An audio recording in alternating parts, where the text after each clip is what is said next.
For those who don't understand, which is, probably a lot of Americans and probably a lot of Canadians too, actually, what does it mean to prorogue Parliament, and why would a Prime Minister direct, or I guess advise, the Governor General to do that?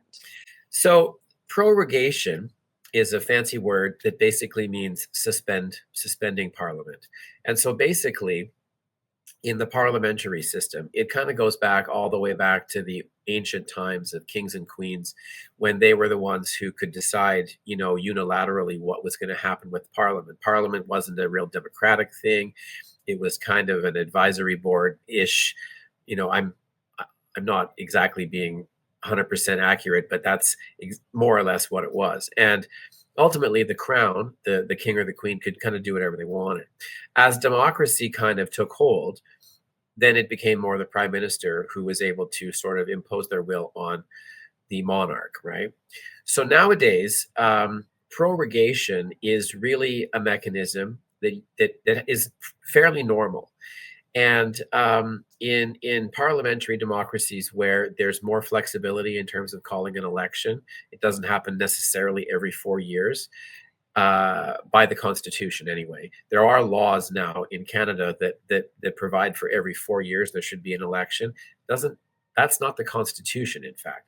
It's a different question. But in any event, because there's more of a flexibility in calling elections, prorogation is one of these ways to kind of hit the pause button, suspend Parliament for a little while, and start off with a new legislative agenda. So we call that a new speech from the throne, which is where the Governor General is in the case of Parliament here in Canada. Governor General will get up and make a speech from the throne, which outlines the government's legislative priorities, for example, for a given year or something. And once that legislative agenda is over, once all the bills have been passed, and once all the things have been done, oftentimes it makes a good sense to start over and to have a new, fresh approach, a different set of priorities or something like that, and a new speech from the throne to outline a new direction. So that is a good instance to have prorogation. The problem, of course, is when prime ministers use the power to kind of avoid political trouble. Because again, as I say, this thing comes from the royal prerogative of the king or the queen to do whatever they want. So it's a very nebulous and almost unlimited power. So the prime minister at this point is the one who basically decides to do it. They advise the governor general, who cannot really refuse such a request. I guess theoretically they can, but it would be a real hornet's nest if they ever actually said no, because then who's in charge? We don't know. Do you want an unelected governor general saying no to the prime minister? Probably not. So ultimately, they just do what they're told, and that's okay. But then we have to ask the question, what are the limits? What are the limits of the prime minister's power to suspend parliament? Because all of this comes down to the fundamental issue of parliamentary accountability.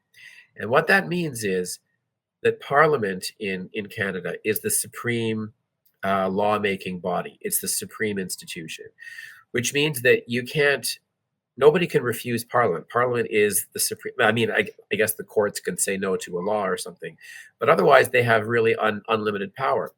The government is not the unlimited power body. They are a subset of Parliament, and they have to do what Parliament says ultimately. So anyway, this is the prime minister shutting down Parliament. And if you shut down Parliament for a period of time, in this case, 11 weeks, then Parliament can't function. All the committees can't function. All the laws and legislation, all the bills die, and they have to be reintroduced later. So nothing happens. Everybody goes home.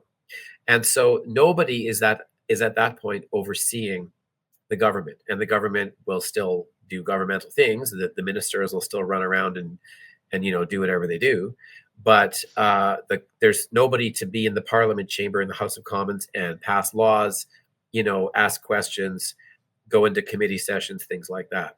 And so the issue that this case represents is what are those limits? When can a prime minister decide to just shut everything down and delete parliamentary oversight, which is very important. So that's what this case gives us an opportunity to explore. That's the first point, right? The second point is once we know what that is, what the limits of that power are, then we have to ask ourselves, did the prime minister on Monday meet that test? Or did he overstep those bounds or not? And that's a different question. It's quite possible that the court will say that he was perfectly within his reasonable limits to do so. That's a question we'll have to be answering. But that's why this is such an important case.